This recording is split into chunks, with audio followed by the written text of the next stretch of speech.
सुप्रभात मंडळी. आपण वाचत आहोत इंडियाज मोस्ट फिअरलेस या शिव अरूर आणि राहुल सिंग यांच्या पुस्तकाचा मराठी अनुवाद जो संध्या रानडे यांनी केलेला आहे. आजपासून आपण एक नवीन गोष्ट चालू करत आहोत. ती आहे कमांडर मिलिंद मोहन मोकाशी यांच्यावर आधारित. हा भारताचा सन्मानाचा प्रश्न आहे. आम्ही यात कुठेही कमी पडणार नाही. Port of Aden, Yemen, 12 October 2000. साऱ्या जगालाच जोरदार धक्का देणारा हादरा होता तो. असा हादरा जो जास्तीत जास्त लोकांच्या स्मरणात खोलवर रुतून बसला असता. पण त्यानंतर 9/11चा जबरदस्त हल्ला झाला आणि या हादऱ्याची तीव्रता बरीचशी झाकोळली गेली. त्या दिवशी जे घडलं ती एका अर्थाने 9/11ची झलकच होती असंही म्हणता येईल. मन विदीर्ण करून टाकणारी झलक. अमेरिकेच्या नौदलाची भीती वाटावी इतक्या शस्त्रास्त्रांनी ठासून भरलेली आर्ले बर्ग क्लास डिस्ट्रॉयर ULS कोल ही युद्धनौका एडन बंदरात इंधन भरण्यासाठी थांबलेली असताना फायबर ग्लासची एक छोटीशी बोट या 500 फूट लांब आणि 600 टन क्षमतेच्या युद्धनौकेच्या दिशेनं आली.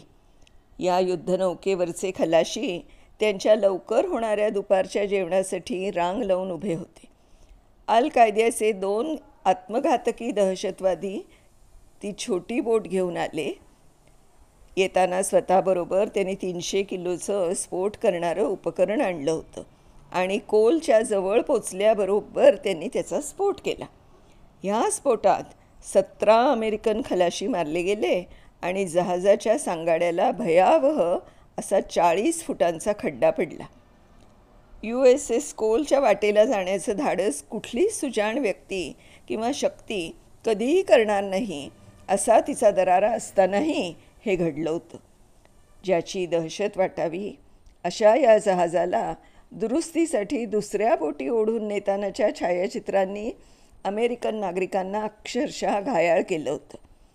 हा देश त्याच्या सागरी रक्षणासाठी मोठ्या प्रमाणावर USS कोलसारख्या युद्धनौकांवर अवलंबून राहतो.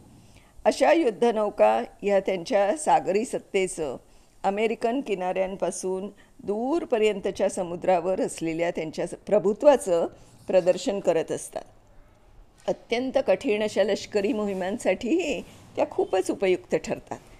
आता 2 दशकांनंतर USSवरचा बॉम्ब हल्ला ही गोष्ट कुणाच्या आठवणीत असलीच तरीही ती आठवण तशी धूसर झालेली असेल. मात्र जगभराच्या नौदलांसाठी तो एक भयानक असा मापदंड झालेला आहे. स्वतःच्या भयावह रूपाने इतरांना धाकात ठेवणाऱ्या या युद्धनौका अविचाराने आणि सगळे नीतिनियम धुडकावून त्यांच्यावर जेव्हा असे हल्ले होतात तेव्हा किती दुबळ्या ठरू शकतात या विदारक सत्याची आठवण करून देणारा हल्ला होता तो. एखादी युद्धनौका शस्त्रास्त्रांनी शिगोशीग भरलेली असूनही फक्त 2 माणसं येऊन एका क्षणात तिला लोळी पांगळी करून टाकू शकत असली तर त्या बाबतीतली सगळी गणितच चुकीची ठरतात, अगदी कायमस्वरूपी. अरबी समुद्र, 31 मार्च 2015.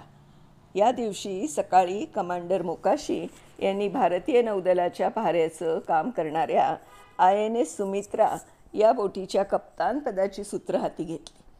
त्यावेळी हाच विचार त्यांच्या मनात आला होता. त्यांच्यावर काहीशा असुरक्षित असणाऱ्या व्यापारी जहाजांना ती समुद्र चाच्यांचं वर्चस्व असणाऱ्या भागातून जाऊन पुढे अरबी समुद्रात शिरतात तिथपर्यंत सोबत करण्याचं काम सोपवलेलं होतं. कमांडर मोकाशी आणि त्यांच्या हाताखालची 150 माणसं एडनच्या आखातात जेमतेम 20 दिवसांपूर्वीच आली होती. त्यांच्या पहाऱ्याखाली तिथून रांगेने सतत जाणाऱ्या मालवाहू बोटींना त्यांनी संरक्षणही दिलं होतं. आंतरराष्ट्रीय व्यापारासाठी प्रसिद्ध असलेल्या त्या व्यापारी पट्ट्यातून सर्व जहाजं सुखरूपपणे पुढे गेली होती. मार्चमधल्या त्या दिवशी तिथून ताबडतोब निघण्याच्या सूचना त्यांना मिळाल्या. बोटींना सोबत करण्याचं त्यांचं काम थांबवून त्यांनी त्यांचं जहाज वळवून पूर्ण वेगानं येमेनच्या एडन बंदरात जावं असं त्यांना सांगितलं गेलं. त्यांना दिल्या गेलेल्या सूचना स्वच्छ आणि स्पष्ट होत्या. एडनला त्यांनी पोचायचं आणि बंदरापासून 20 मैल आत समुद्रात थांबायचं. इतर कुठल्याही लष्करी अधिकाऱ्यांप्रमाणेच कमांडर मोकाशीही सज्ज होतेच. त्यांचं जहाज घेऊन ते त्या आखातात त्या महिन्याच्या सुरुवातीला आले. त्यावेळी येमेनमधली परिस्थिती आधीच चिघळलेली होती. तिथलं वातावरण अस्थिर होतं. प्रचंड हिंसाचार तिथून चालू होता आणि सौदी अरेबियाशी संगनमत असलेल्यांनी हवाई हल्ले करून तिथे नागरी युद्ध पेटवून दिलेलं होतं. 26 मार्चला कमांडर मोकाशी आणि त्यांची माणसं दिबोटी या एडनच्या आखाताच्या पलीकडे असलेल्या लहानशा आफ्रिकन राज्याकडे जात होती. त्यांना बोटीत इंधन, खाद्यपदार्थ आणि इतर काही जरुरीचं सामान भरून घ्यायचं होतं. लष्करी परिभाषेत त्याला ऑपरेशनल टर्न राऊंड म्हणतात. त्यांना त्यांच्या या प्रवासातच सांगितलं गेलं होतं की सौदी हवाई दलाच्या टायफून जेट्स या वादळी वेगाने जाणाऱ्या विमानांनी येमेनमध्ये बॉम्ब्स टाकणं सुरू केलं आहे. त्या भागातल्या समुद्रचाच्यांशी सामना देण्याकरता तर कमांडर मोकाशी तयारीत होतेच, पण त्यांना हेही माहीत होतं की येमेनमधली परिस्थिती आणखी चिघळली आणि तिथं काम करणाऱ्या आणि प्रचंड संख्येनं असणाऱ्या भारतीय नागरिकांची सुटका करण्याची वेळ आलीच तर ते आणि त्यांचे कर्मचारी त्यासाठी पूर्ण तयारीत होते. 29 मार्चच्या संध्याकाळी INS सुमित्रामध्ये भरपूर इंधन भरून घेऊन कमांडर मोकाशी दिबोटीच्या बाहेर पडत होते. त्यांनी बोटीवरच्या एक्झिक्युटिव्ह ऑफिसरला म्हणजे XO बोलवून घेतलं. बोटीच्या डेकवर उभं राहून क्षितिजा पलीकडे जाणाऱ्या मावळत्या सूर्याकडे दोघंही बघत असताना बोटीचे कमांडर कप्तान मोकाशी यांनी त्यांच्या XOला आपल्या मनातला विचार बोलून दाखवला. आपल्याला बऱ्याचशा गोष्टींसाठी तयार राहायला हवं आहे. येमेनच्या संदर्भातल्या प्रत्येक बाबतीतल्या उपाययोजना आपल्याजवळ तयार असायला हव्यात, ते म्हणाले. पुढच्या 36 तासांमध्ये त्यांची बोट आणि बोटीवरचे कर्मचारी शांतपणे स्वतःला पुढे घडू शकणाऱ्या अनेक घटनांची शक्यता लक्षात घेऊन त्याप्रमाणे तयारी करत होते. नंतरच्या काही दिवसांमध्ये त्यांना पेलायच्या असलेल्या अनेक आव्हानांमधलं हे पहिलं आव्हान होतं. INS सुमित्रा हे जहाज तसं कोरं करकरीतच होतं. एडनच्या आखातात जाण्यापूर्वी जेमतेम 6 महिने आधीच नौदलाच्या सेवेसाठी पाण्यात उतरलं होतं ते.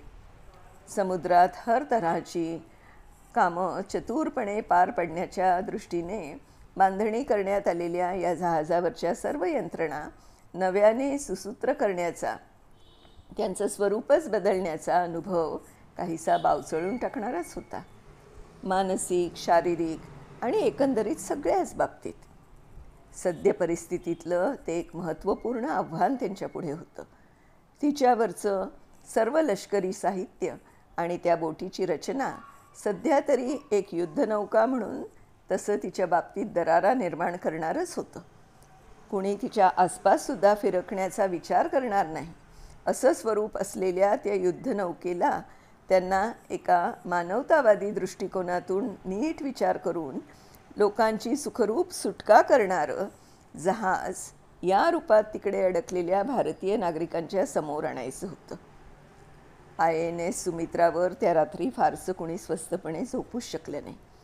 बोटीवरच्या कर्मचाऱ्यांनी तासनतास काम करून पुढच्या मोहिमेची तयारी करून ठेवली. ज्या युद्धनौकेवर अत्यंत काटेकोरपणे हिशोब करून फक्त मोजकीच युद्धकुशल माणसं घ्यायची असं ठरलेलं असतं, ती बोट लवकरच माणसांचा महापूर तिच्यावर लोटलेला पाहणार होती. स्त्रिया आणि मुलं, ज्येष्ठ नागरिक आणि कदाचित जखमी माणसंसुद्धा तिच्यात ठासून भरली जाणार होती. बोटीवर जागा मर्यादित होती. अन्नधान्य मोजकंच होतं आणि वैद्यकीय उपकरणं आणि औषधं यांचा साठाही जेमतेमच होता. आपण सगळं काही कसं काय निभावून नेणार आहोत तेच कमांडर मोकाशी आणि त्यांचे XO दोघांनाही कळत नव्हतं. पण मुरलेल्या लष्करी अधिकाऱ्यांसारखं त्यांना हे मात्र माहीत होतं की जी आणि जशी परिस्थिती पुढ्यात येईल ती आणि तशी ती स्वीकारण्याखेरीज, त्यातून मार्ग शोधण्याखेरीज त्यांच्याजवळ दुसरा पर्यायही नव्हता. शेवटी एकदा 31 मार्चला जेव्हा त्यांना निघण्याच्या सूचना मिळाल्या, तेव्हा बोटीवरच्या कुणालाच फारसं नवल वाटलं नाही. एडनच्या दिशेने निघण्यासाठी बोट सज्ज करायला 10 मिनिटंसुद्धा लागली नाहीत. एडनच्या बंदरात बोट सहजपणे आणि सुखरूपपणे उभी करण्यासाठी आवश्यक ती माहिती आणि नकाशे दोन्ही त्यांच्याजवळ नसल्यामुळे एडनच्या हद्दीत बोट नेण्याआधी कमांडर मोकाशी यांनी काही वेळ थांबायचं ठरवलं. त्यानंतर पुढे येणाऱ्या कठीण प्रसंगातून त्यांच्याजवळ नकाशे आणि माहिती नसताना त्यांना एडनच्या अपरिचित बंदरात बोट नेऊन उभी करायची होती.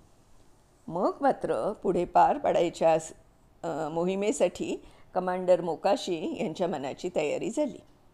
हातात असलेल्या काही तासांचा उपयोग करून घेत त्यांनी बोटीवरच्या सर्व तयारीवर अखेरचा हात फिरवायचं ठरवलं. त्यांच्या सगळ्या कर्मचाऱ्यांशी इंटरकॉमवरून बोलून घेत त्यांनी कर्मचाऱ्यांना थोडक्यात सगळ्या सूचना दिल्या.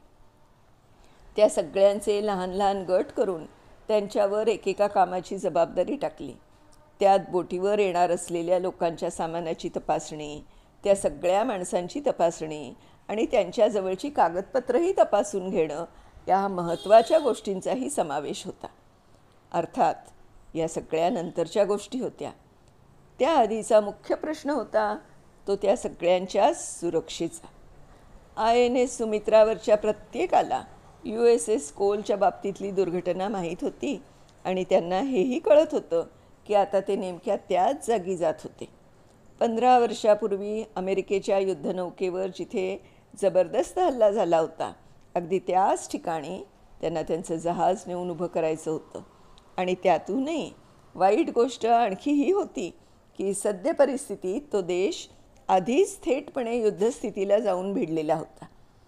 एडनजवळ येता येता INS सुमित्रावरच्या प्रत्येकाच्या चेहऱ्यावर चिंतेचं जाळं पसरलेलं स्पष्टपणे दिसत होतं. INS सुमित्रावरच्या 8 मार्कोसची टीम शस्त्रास्त्र आणि बोटी यांनी सज्ज झाली. दहशतवादाविरुद्धच्या कारवाईसाठी शस्त्रसज्ज आणि पूर्ण मानसिक तयारीनिशी ही टीम जहाजाच्या आजूबाजूचा परिसर स्वच्छ करत राहून जहाजाला भक्कम सुरक्षा पुरवण्याचं काम करणार होती. सुरक्षिततेसाठी आणखीही एक उपाययोजना ठरवलेली होती. ती म्हणजे सैनिकांची एक टीम स्वतःजवळ शस्त्र बाळगून वेळ पडलीच तर जमिनीवरही लढण्याच्या तयारीत असणार होती.